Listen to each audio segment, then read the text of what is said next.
dernier jour au Portugal et donc là vous voyez l'avion derrière qu'on est en train de fiouler pour repartir à Matia de los Caños en Espagne, rejoindre Camilo et tous les autres pilotes qui nous attendent et qui attendent surtout Integralair. Est-ce que Integralair a plu ?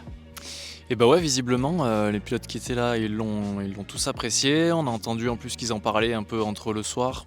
Les retours étaient plutôt bons et c'était bien de pouvoir leur montrer ici et puis qu'ils puissent tous l'essayer et débriefer ensemble. It has been a pleasure having you here. We are very impressed with the Aura Integral, and we are looking forward to see it in the sky. Looking forward.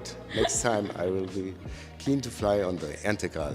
Et d'avoir des avis comme ça extérieurs qui sont tous des références dans la voltige, ça nous conforte dans le fait de savoir qu'on a un bon avion. Merci à tous d'être venus, c'était une semaine extraordinaire. On a eu une belle météo, on a eu des beaux vols. Pas que, mais des beaux vols quand même. C'était super, très bonne équipe à refaire dès que possible. Bien arrivé à Matia, de retour du Portugal. On va rester là quelques jours pour une petite session de training avec Camilo et puis ensuite le meeting ce week-end pour un retour muré dimanche.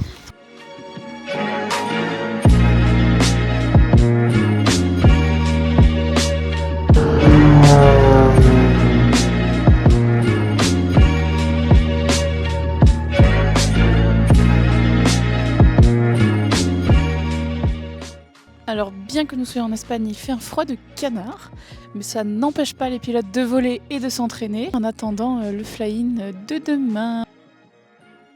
What do you like most about aerobatics? This is the freedom and the passion that we feel while we are flying. My goal will be extra 330 and maybe as well the integral. Love aerobatics because it is a sport that challenges you. You really get to know your own limits and you are also experiencing something with the limits of a machine that is incredible. Alors Romain, qu'est-ce qui fait un bon pilote de voltige selon toi? Tu vas jouer toute ta saison sur un vol qui va durer 10-15 minutes, donc il faut savoir être là, le moment présent. C'est hyper important.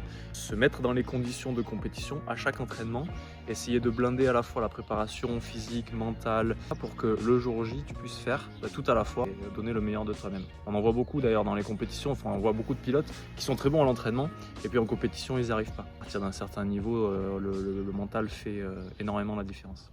Et toi, niveau prep mental, t'en es où? Moi, je suis solide de ouf. Grâce au yoga? Ben, grâce au yoga, grâce à la méditation, je me mets en condition aussi pour chaque vol, c'est-à-dire que je jongle souvent avant d'aller voler. Ça permet d'activer, de faire ce qu'ils appellent de l'activation chez les préparateurs physiques et sportifs. Ça permet en gros de connecter bien le cerveau avec les muscles et d'avoir des mouvements précis. Si un jour tu peux plus être pilote, au moins tu pourras faire du cirque. Ouais.